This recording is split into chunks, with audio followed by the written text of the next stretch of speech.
Cicero. Marcus Tullius Cicero was a Roman philosopher, politician, lawyer, orator, political theorist, consul and constitutionalist. He came from a wealthy municipal family of the Roman equestrian order, and is widely considered one of Rome's greatest orators and prose stylists.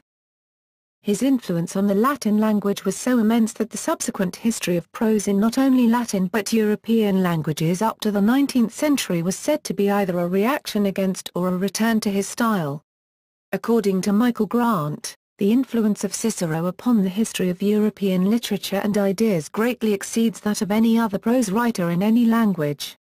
Cicero introduced the Romans to the chief schools of Greek philosophy and created a Latin philosophical vocabulary, with neologisms such as humanitas, qualitas, quantitas, and essentia, distinguishing himself as a linguist, translator, and philosopher. Petrarch's rediscovery of Cicero's letters is often credited for initiating the 14th-century Renaissance in public affairs, humanism, and classical Roman culture. According to Polish historian Tadeusz Zielinski, Renaissance was above all things a revival of Cicero, and only after him and through him of the rest of classical antiquity. The peak of Cicero's authority and prestige came during the 18th century Enlightenment, and his impact on leading Enlightenment thinkers such as John Locke, David Hume, and Montesquieu was substantial. His works rank among the most influential in European culture, and today still constitute one of the most important bodies of primary material for the writing and revision of Roman history, especially the last days of the Roman Republic. Though he was an accomplished orator and successful lawyer, Cicero believed his political career was his most important achievement. It was during his consulship that the Second Catilinarian conspiracy attempted the government overthrow through an attack on the city from outside forces, and Cicero suppressed the revolt by executing 5 conspirators without due process.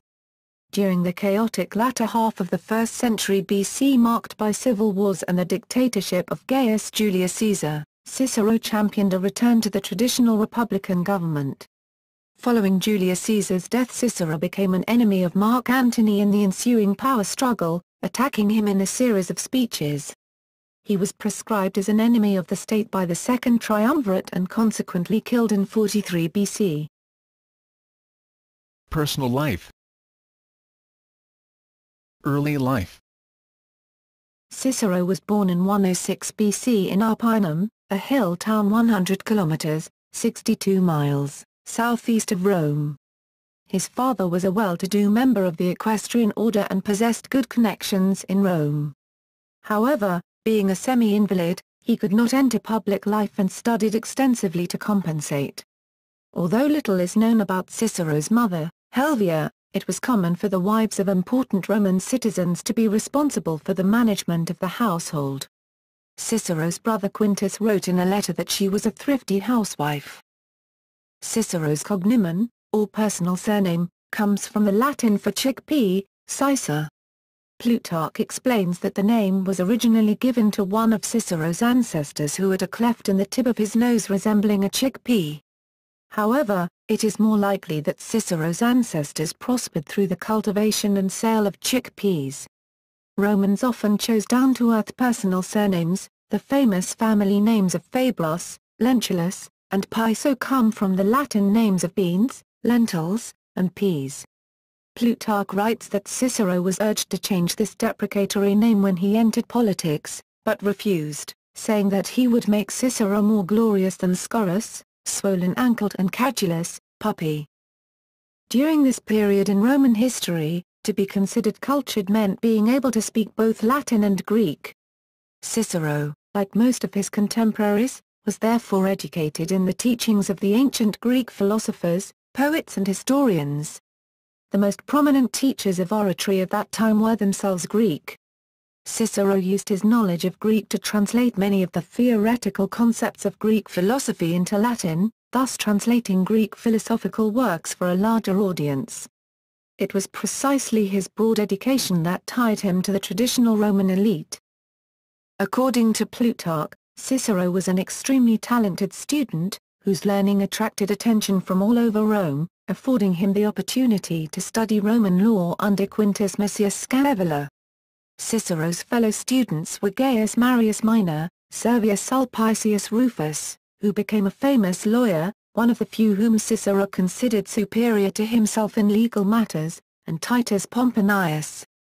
The latter two became Cicero's friends for life, and Pomponius, who later received the nickname Atticus, would become Cicero's longtime chief emotional support and advisor. Cicero wanted to pursue a public career in politics along the steps of the cursus honorum. In 90 BC 88 BC, he served both Gnaeus Pompeius Strabo and Lucius Cornelius Sulla as they campaigned in the social war, though he had no taste for military life, being an intellectual first and foremost. Cicero started his career as a lawyer around 83-81 BC. His first major case, of which a written record is still extant, was his 80 BC defense of Sextus Roscius on the charge of patricide. Taking this case was a courageous move for Cicero. Patricide was considered an appalling crime, and the people whom Cicero accused of the murder, the most notorious being Chrysogonus, were favorites of Sulla. At this time it would have been easy for Sulla to have the unknown Cicero murdered. Cicero's defense was an indirect challenge to the dictator Sulla, and on the strength of his case, Roscius was acquitted.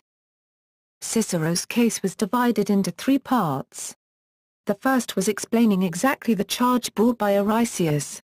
He explained how a rustic son of a farmer, who lives off of the pleasures of his own land, would not have gained anything from committing patricide because he would have inherited his father's land anyway.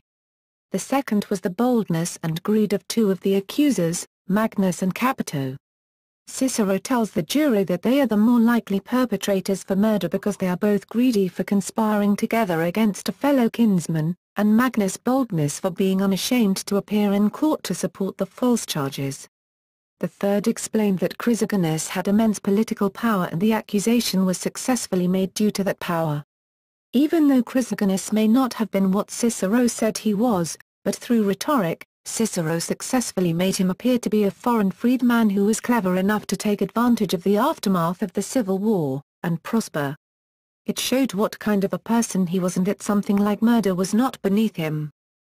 In 79 BC, Cicero left for Greece, Asia Minor and Rhodes, perhaps because of the potential wrath of Sulla. Cicero traveled to Athens, where he again met Atticus, who had become an honorary citizen of Athens and introduced Cicero to some significant Athenians. In Athens, Cicero visited the sacred sites of the philosophers, but not before he consulted different rhetoricians in order to learn a less physically exhausting style of speech. His chief instructor was the rhetorician Apollonius Molon of Rhodes. He instructed Cicero in a more expansive and less intense form of oratory that would define Cicero's individual style in years to come. Cicero's interest in philosophy figured heavily in his later career and led to him introducing Greek philosophy to Roman culture, creating a philosophical vocabulary in Latin. In 87 BC, Philo of Larissa, the head of the academy that was founded by Plato in Athens about 300 years earlier, arrived in Rome.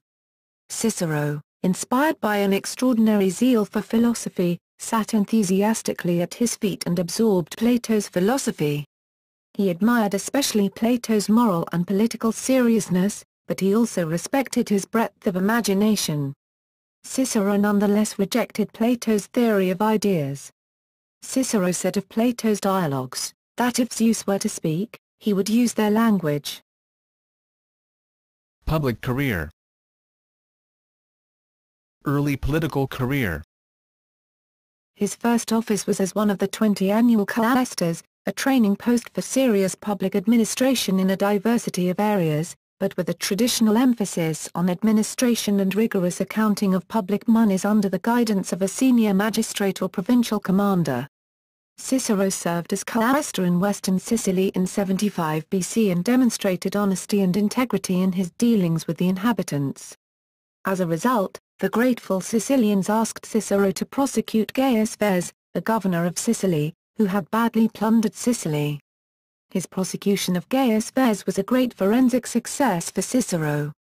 Governor Gaius Verres hired the prominent lawyer of a noble family Quintus Hortensius Hortlus. After a lengthy period on Sicily collecting testimonials, evidence and persuading witnesses to come forth, Cicero returned to Rome and won the case in a series of dramatic court battles. His unique style of oratory set him apart from the flamboyant Hortalus. Upon the conclusion of this case, Cicero came to be considered the greatest orator in Rome. The view that Cicero may have taken the case for reasons of his own is viable. Quintus Hortensius Hortalus was, at this point, known as the best lawyer in Rome. To beat him would guarantee much success and prestige that Cicero needed to start his career. Cicero's oratorical skill is shown in his character assassination of Verres and various other persuasive techniques used towards the jury. One such example is found in the speech against Versailles, where he states, "With you on this bench, gentlemen, with Marcus Acilius Glabrio as your president, I do not understand what Verres can hope to achieve."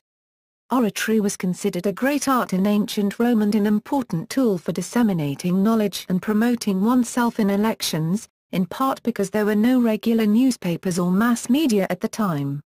Cicero was neither a patrician nor a plebeian noble. His rise to political office despite his relatively humble origins has traditionally been attributed to his brilliance as an orator. Cicero grew up in a time of civil unrest and war.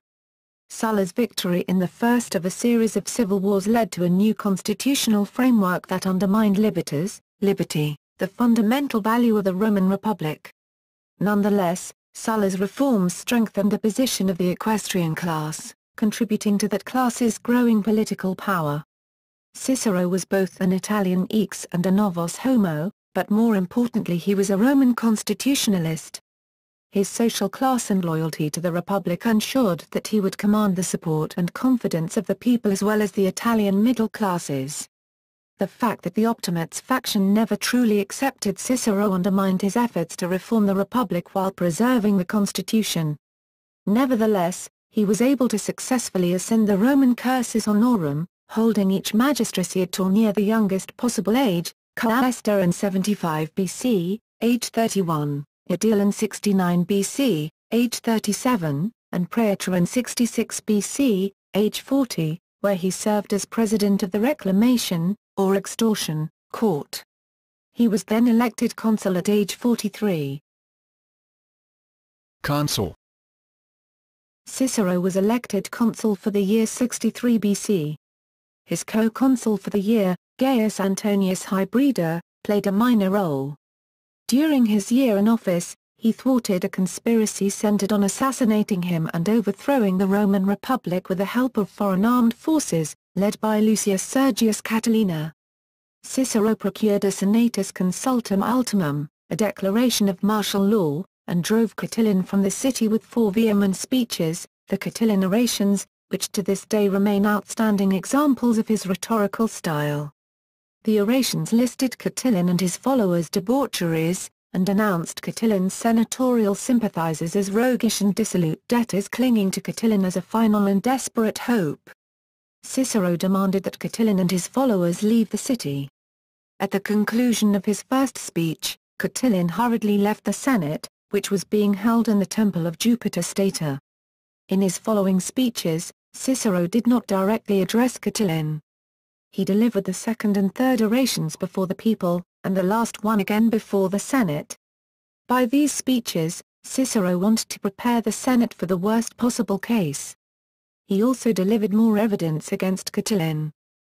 Catiline fled and left behind his followers to start the revolution from within while Catiline assaulted the city with an army of moral bankrupts and honest fanatics. Catiline had attempted to involve the Allobroges, a tribe of Transalpine Gaul, in their plot, but Cicero, working with the Gauls, was able to seize letters which incriminated the 5 conspirators and forced them to confess their crimes in front of the Senate. The Senate then deliberated upon the conspirators' punishment. As it was the dominant advisory body to the various legislative assemblies rather than a judicial body, there were limits to its power. However, martial law was in effect, and it was feared that simple house arrest or exile, the standard options, would not remove the threat to the state. At first Decimus Silenus spoke for the extreme penalty. Many were then swayed by Julius Caesar, who decried of the precedent it would set and argued in favor of life imprisonment in various Italian towns. Cato the Younger then rose in defense of the death penalty and all the Senate finally agreed on the matter. Cicero had the conspirators taken to the Tullianum, the notorious Roman prison, where they were strangled. Cicero himself accompanied the former consul Publius Cornelius Lentulus Sura, one of the conspirators, to the Tullianum.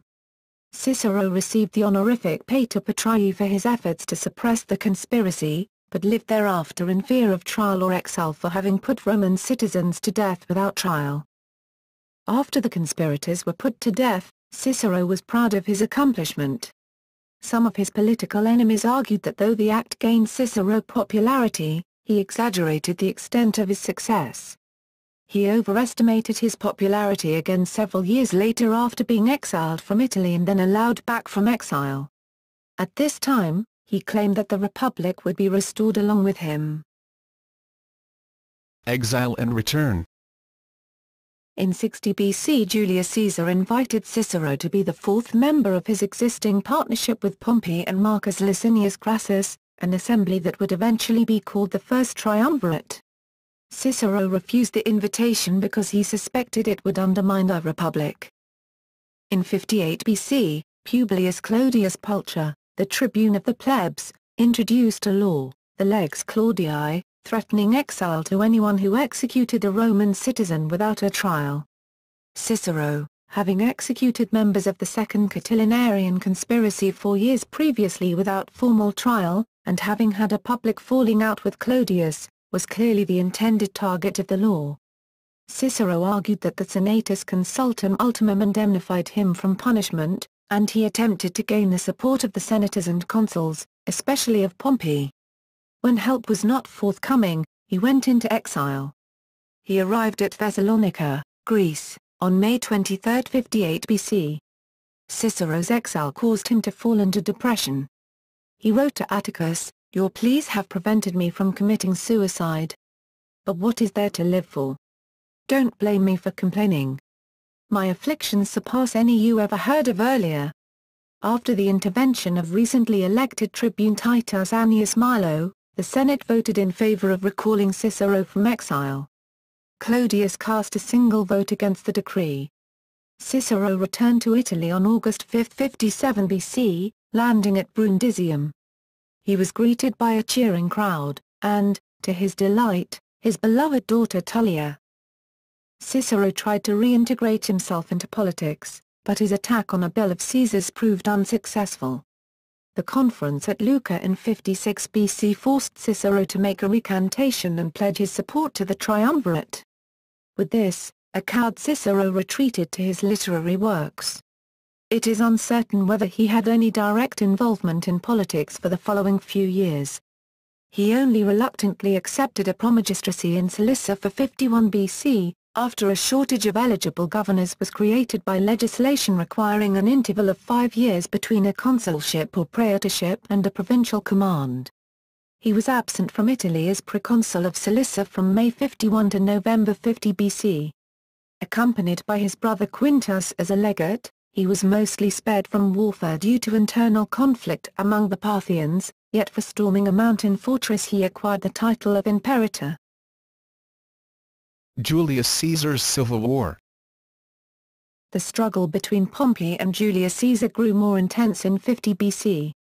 Cicero chose to favor Pompey as he was in defense of the Senate and Republican tradition, but at the same time he prudently avoided openly alienating Caesar.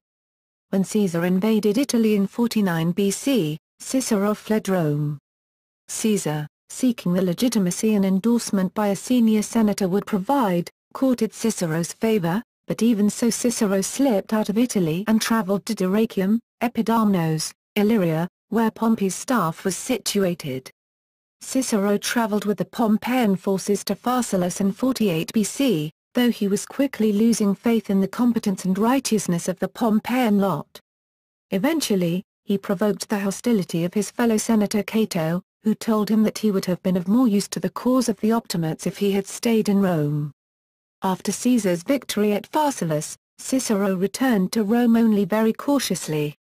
Caesar pardoned him and Cicero tried to adjust to the situation and maintain his political work, hoping that Caesar might revive the Republic and its institutions. In a letter to Varro on c.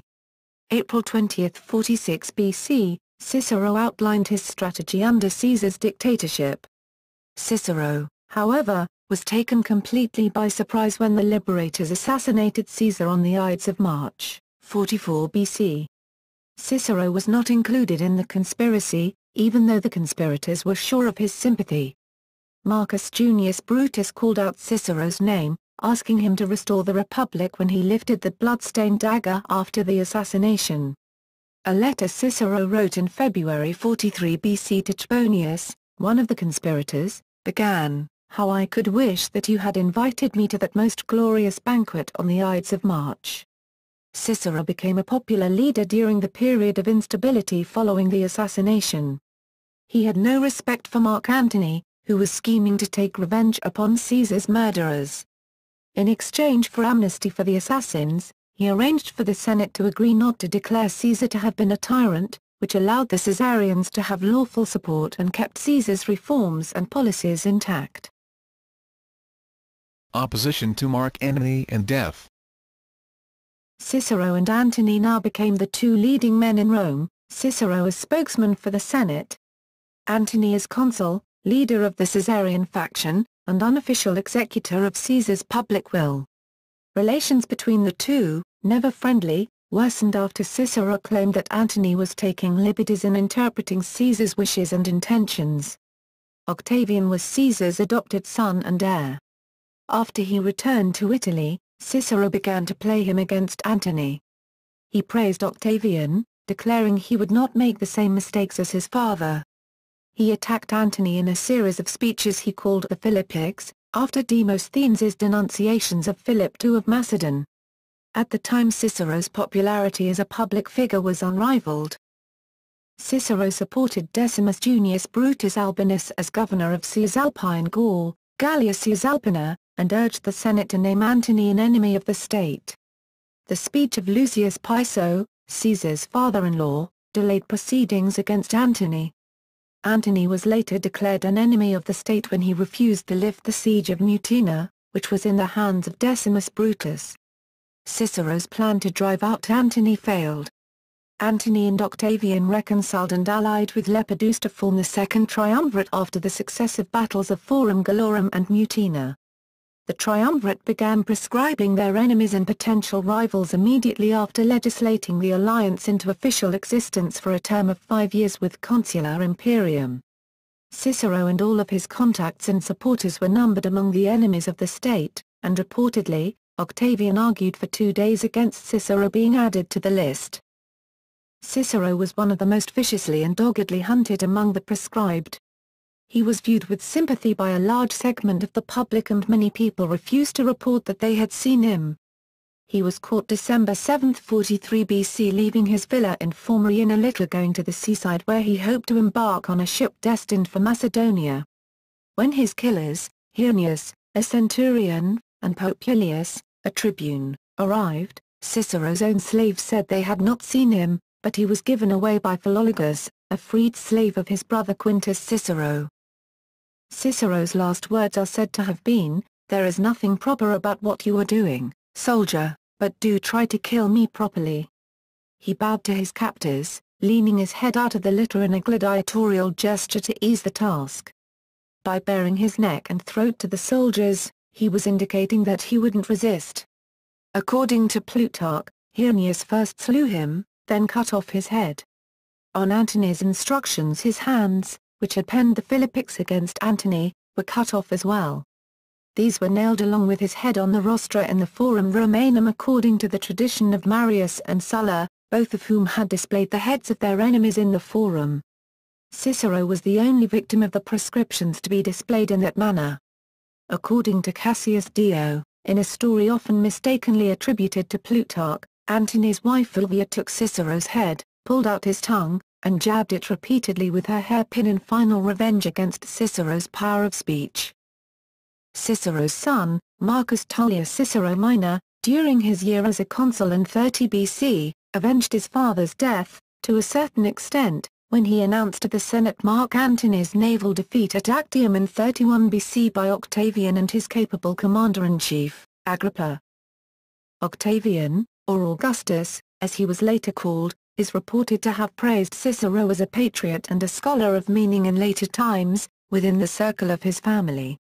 However, it was the acquiescence of Augustus that had allowed Cicero to be killed, as Cicero was proscribed by the new triumvirate. However, his career as a statesman was marked by inconsistencies and a tendency to shift his position in response to changes in the political climate. His indecision may be attributed to his sensitive and impressionable personality. He was prone to overreaction in the face of political and private change. With that, he had been able to endure prosperity with greater self-control, and adversity with more fortitude. Wrote C. Asinius Pollio, a contemporary Roman statesman and historian. Family. Cicero married Terentia probably at the age of 27, in 79 BC. According to the upper-class mores of the day, it was a marriage of convenience, but endured harmoniously for some 30 years. Terentia's family was wealthy, probably the plebeian noble house of Terenti Virones, thus meeting the needs of Cicero's political ambitions in both economic and social terms. She had a half-sister, or perhaps first cousin, named Fabia, who as a child had become a Vestal Virgin, a very great honor.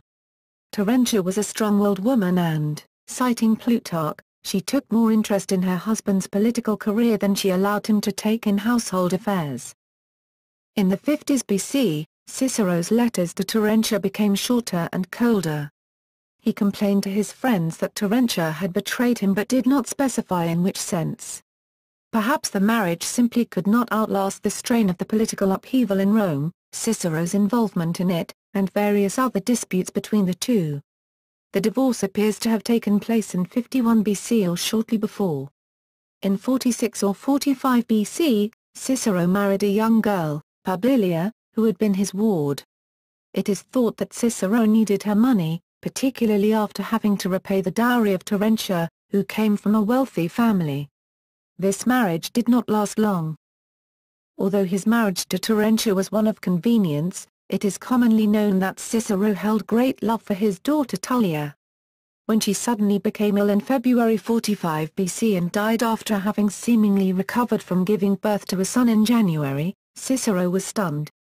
"I have lost the one thing that bound me to life," he wrote to Atticus. Atticus told him to come for a visit during the first weeks of his bereavement, so that he could comfort him when his pain was at its greatest. In Atticus's large library, Cicero read everything that the Greek philosophers had written about overcoming grief, but my sorrow defeats all consolation. Caesar and Brutus as well as Servius Sulpicius Rufus sent him letters of condolence.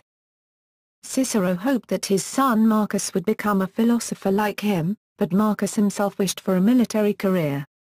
He joined the army of Pompey in 49 BC and after Pompey's defeat at Pharsalus 48 BC, he was pardoned by Caesar.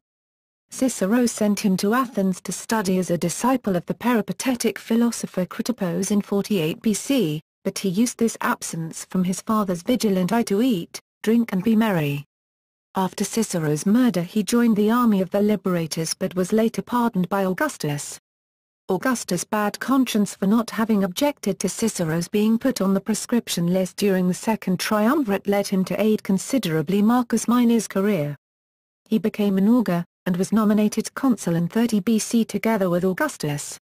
As such, he was responsible for revoking the honors of Mark Antony, who was responsible for the proscription, and could in this way take revenge.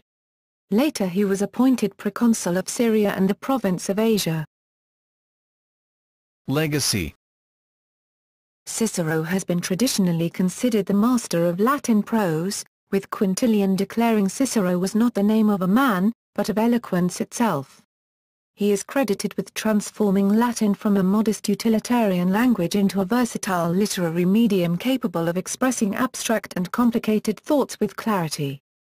Julius Caesar praised Cicero's achievement by saying it is more important to have greatly extended the frontiers of the Roman spirit, ingenium, than the frontiers of the Roman Empire. According to John William Michael, Cicero's unique and imperishable glory is that he created the language of the civilized world, and used that language to create a style which 19 centuries have not replaced, and in some respects have hardly altered.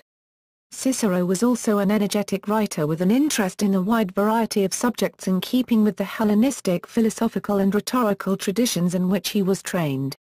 The quality and ready accessibility of Ciceronian texts favored very wide distribution and inclusion in teaching curricula as suggested by an amusing graffito at Pompeii admonishing "You will like Cicero, or you will be whipped." Cicero was greatly admired by influential Latin church fathers such as Augustine of Hippo, who credited Cicero's lost Hortensius for his eventual conversion to Christianity, and Saint Jerome, who had a feverish vision in which he was accused of being follower of Cicero and not of Christ before the judgment seat. This influence further increased after the Dark Ages in Europe, from which more of his writings survived than any other Latin author. Medieval philosophers were influenced by Cicero's writings on natural law and innate rights. Petrarch's rediscovery of Cicero's letters provided impetus for searches for ancient Greek and Latin writings scattered throughout European monasteries, and the subsequent rediscovery of classical antiquity led to the Renaissance. Subsequently, Cicero came to be regarded synonymous with classical Latin to such an extent that humanist scholars began to assert that no Latin word or phrase was to be used unless it could be found in Cicero's works, a stance criticized by Erasmus. His voluminous correspondence, much of it addressed to his friend Atticus, has been especially influential, introducing the art of refined letter writing to European culture. Cornelius Nepos, the 1st century BC biographer of Atticus, remarked that Cicero's letters contained such a wealth of detail concerning the inclinations of leading men, the faults of the generals, and the revolutions in the government that their reader had little need for a history of the period. Among Cicero's admirers were Desiderius Erasmus, Martin Luther, and John Locke. Following the invention of the printing press, De Officiis was the second book to be printed, second only to the Gutenberg Bible. Scholars note Cicero's influence on the rebirth of religious toleration in the 17th century. While Cicero the humanist deeply influenced the culture of the Renaissance, Cicero the Republican inspired the founding fathers of the United States and the revolutionaries of the French Revolution. John Adams said of him, "As all the ages of the world have not produced a greater statesman and philosopher united than Cicero, his authority should have great weight." Jefferson names Cicero as one of a handful of major figures who contributed to a tradition of public right that informed his draft of the Declaration of Independence and shaped American understandings of the common-sense basis for the right of revolution. Camille Desmoulins said of the French Republicans in 1789 that they were mostly young people who, nourished by the reading of Cicero at school, had become passionate enthusiasts for liberty. Jim Powell starts his book on the history of liberty with the sentence, "Marcus Tullius Cicero expressed principles that became the bedrock of liberty in the modern world. Legitimate government protects liberty and justice according to natural law." Murray N. Rothbard praised Cicero as the great transmitter of Stoic ideas from Greece to Rome. Stoic natural law doctrines helped shape the great structures of Roman law which became pervasive in Western civilization. Government's purpose was the protection of private property. Likewise, no other antique personality has inspired as much venomous dislike as Cicero, especially in more modern times. His commitment to the values of the Republic accommodated a hatred of the poor and persistent opposition to the advocates and mechanisms of popular representation. Friedrich Engels referred to him as the most contemptible scoundrel in history for upholding republican democracy while at the same time denouncing land and class reforms. Cicero has faced criticism for exaggerating the democratic qualities of Republican Rome, and for defending the Roman oligarchy against the popular reforms of Caesar. Michael Parenti admits Cicero's abilities as an orator, but finds him a vain, pompous and hypocritical personality who, when it suited him, could show public support for popular causes that he privately despised. Parenti presents Cicero's prosecution of the Catiline conspiracy as legally flawed at least, and possibly unlawful. Cicero also had an influence on modern astronomy. Nicolaus Copernicus, searching for ancient views on Earth motion, said that he first found in Cicero that Hystas supposed the Earth to move. Works. Cicero was declared a righteous pagan by the early Catholic Church, and therefore many of his works were deemed worthy of preservation. Subsequent Roman writers quoted liberally from his works De Republica, on the Republic, and De Legibus, on the Laws, and much of his work has been recreated from these surviving fragments. Cicero also articulated an early, abstract conceptualization of rights, based on ancient law and custom. Of Cicero's books, 6 on rhetoric have survived, as well as parts of 8 on philosophy.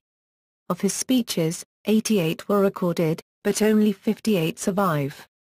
81 BC, Pro Quinctio, in defense of Quinctius. 80 BC, Pro Rosio Amarino, in defense of Sextus Roscius of Amria. 70 BC, in Vera Mai, 2-1-5, against Gaius Vers, or the Verin orations. 69 BC, Pro Fontuo, in defense of Fontus. 69 BC, Pro Caecina, in defense of Caecina. 66 BC, Pro Claentio, in defense of Aulus Claentius. 66 BC, De Imperione Pompeo de Liege Manilia, on the command of Gnaeus Pompey, in support of Pompey's appointment to command the Roman forces against Mithridates v. 63 BC, De Liege Agraria contra Rulum I3, on the agrarian law proposed by Rullus. 63 BC, in Catilinum I4, Catilin orations or against Catilin, archived March 2, 2005 at the Wayback Machine.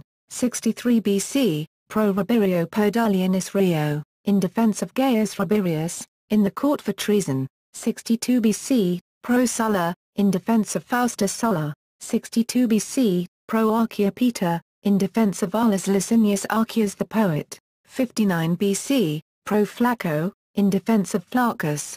57 BC, Post Reditum in Senatiu, speech to the Senate after his return. 57 BC, Post Reditum ad Quirits, speech to the people after his return. 57 BC, De Domo Sui, on his house. 57 BC, De Haruspicum Responsis, on the response of the haruspices. 56 BC, Pro Cestio, in defense of Cestius. 56 BC, in Vatinium, cross-examination of Vatinius. 56 BC, Pro Caelio, in defense of Marcus Caelius Rufus, English translation. 56 BC, De Provinciis Consulribus, on the consular provinces. 56 BC, Pro Bulbo, in defense of Cornelius Balbus. 55 BC, in Picenum, against Piso. 54 BC, Pro Rabirio Postumo, in defense of Rabirius Posthumus. 52 BC, Pro Malone, in defense of Titus Annius Milo. 46 BC, Pro Marcello, in support of the recall of Marcellus. 46 BC, Pro Ligario, in defense of Quintus Ligarius. 45 BC, Pro Diotaro, in defense of King Diotarus. 44-43 BC, Philippici, the 14 Philippics, Philippicani 14, against Mark Antony. 55 BC, De Orator ad Quintum Fratrum Libritus, on the orator, 3 books for his brother Quintus. 51 BC, De Republica, on the Republic. BC, De Legibus, on the Laws. 46 BC, Brutus, Brutus. 46 BC, Orator, Orator. 45 BC, Academica, on academic skepticism. 45 BC, De Finibus Bonorum Malorum, on the ends of good and bad things, a book on ethics. Title also translated as On Moral Ends. 45 BC, Tusculani Disputations, Tusculan Disputations, 5 books on death, pain, depression and related passions, and happiness as a state of mind. 45 BC, Hortensius, an exhortation to philosophy, now lost. 45 BC, Consolatio, to soothe his grief after the death of Tullia in February of the same year. Also lost. 45 BC, De Natura Deorum, on the nature of the gods. 44 BC, De Divination, on divination. 44 BC, De Fato, on fate. 44 BCE, De Amicitia, on friendship. 44 BC, Cato Maeda Senectute, Cato the Elder on old age. 44 BC, Laelius de Amicitia, Laelius on friendship. 44 BC, De Gloria, on glory, now lost. 44 BC, De Officiis, on duties. More than 900 letters by Cicero to others have survived, and over 100 letters from others to him. 68-43 BC, Epistuliad Atticum, Letters to Atticus, 59-54 BC, Epistuliad Quintum Fratrum, Letters to his brother Quintus, 43 BC, Epistuliad Brutum, Letters to Brutus, 62-43 BC, Epistuliad Familias, Letters to his friends. Notable fictional portrayals. Ben Jonson dramatized the conspiracy of Catiline in his play Catiline His Conspiracy, featuring Cicero as a character. Cicero also appears as a minor character in William Shakespeare's play Julius Caesar. Cicero was portrayed on the motion picture screen by British actor Alan Napier in the 1953 film Julius Caesar, based on Shakespeare's play. He has also been played by such noted actors as Michael Hordran, in Cleopatra, and André Morel, in the 1970 Julius Caesar. Most recently, Cicero was portrayed by David Bammer in the HBO series Rome, 2005-2007, and appeared in both seasons. In her series of historical novels Masters of Rome, Colleen McCulloch presents an unflattering depiction of Cicero's career, showing him struggling with an inferiority complex and vanity, morally flexible and fatally indiscreet, while his rival Julius Caesar is shown in a more approving light. Cicero is portrayed as a hero in the novel A Pillar of Iron by Taylor Caldwell, 1965. Robert Harris novels Imperium and Lustrum, Conspirata in the U.S. are the first two parts of a planned trilogy of novels based upon the life of Cicero. In these novels Cicero's character is depicted in a more balanced way than in those of McCulloch, with his positive traits equaling or outweighing his weaknesses, while conversely Caesar is depicted as more sinister than in McCulloch. Cicero is a major recurring character in the Roma sub rosa series of mystery novels by Stephen Saylor. He also appears several times as a peripheral character in John Maddox Roberts's SPQR series.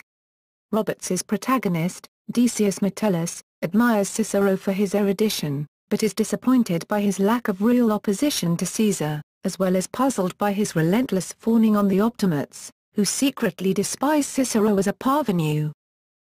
Cicero. Marcus Tullius Cicero, was a Roman philosopher, politician, lawyer, orator, political theorist, consul and constitutionalist. He came from a wealthy municipal family of the Roman equestrian order, and is widely considered one of Rome's greatest orators and prose stylists.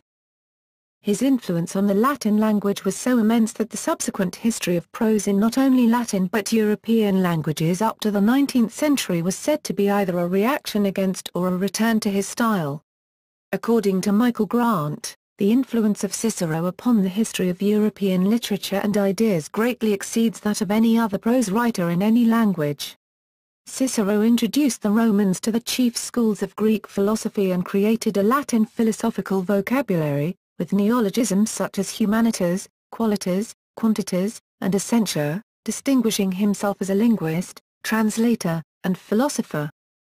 Petrarch's rediscovery of Cicero's letters is often credited for initiating the 14th-century Renaissance in public affairs, humanism, and classical Roman culture. According to Polish historian Tadeusz Zielinski, Renaissance was above all things a revival of Cicero, and only after him and through him of the rest of classical antiquity. The peak of Cicero's authority and prestige came during the 18th century Enlightenment, and his impact on leading Enlightenment thinkers such as John Locke, David Hume, and Montesquieu was substantial. His works rank among the most influential in European culture, and today still constitute one of the most important bodies of primary material for the writing and revision of Roman history, especially the last days of the Roman Republic. Though he was an accomplished orator and successful lawyer, Cicero believed his political career was his most important achievement. It was during his consulship that the Second Catilinarian conspiracy attempted the government overthrow through an attack on the city from outside forces, and Cicero suppressed the revolt by executing 5 conspirators without due process. During the chaotic latter half of the 1st century BC marked by civil wars and the dictatorship of Gaius Julius Caesar, Cicero championed a return to the traditional republican government. Following Julius Caesar's death, Cicero became an enemy of Mark Antony in the ensuing power struggle, attacking him in a series of speeches. His cognomen, or personal surname, comes from the Latin for chickpea, Cicero. Plutarch explains that the name was originally given to one of Cicero's ancestors who had a cleft in the tip of his nose resembling a chickpea. However, it is more likely that Cicero's ancestors prospered through the cultivation and sale of chickpeas. Romans often chose down-to-earth personal surnames. The famous family names of Fabius, Lentulus, and Piso come from the Latin names of beans, lentils, and peas. Plutarch writes that Cicero was urged to change this deprecatory name when he entered politics, but refused, saying that he would make Cicero more glorious than Scaurus, swollen-ankled and cadulous, puppy. During this period in Roman history, to be considered he was proscribed as an enemy of the state by the Second Triumvirate and consequently killed in 43 BC. Personal life. Early life. Cicero was born in 106 BC in Arpinum, a hill town 100 kilometers, 62 miles, southeast of Rome. His father was a well-to-do member of the equestrian order and possessed good connections in Rome. However, being a semi-invalid, he could not enter public life and studied extensively to compensate. Although little is known about Cicero's mother, Helvia, it was common for the wives of important Roman citizens to be responsible for the management of the household. Cicero's brother Quintus wrote in a letter that she was a thrifty housewife. Cicero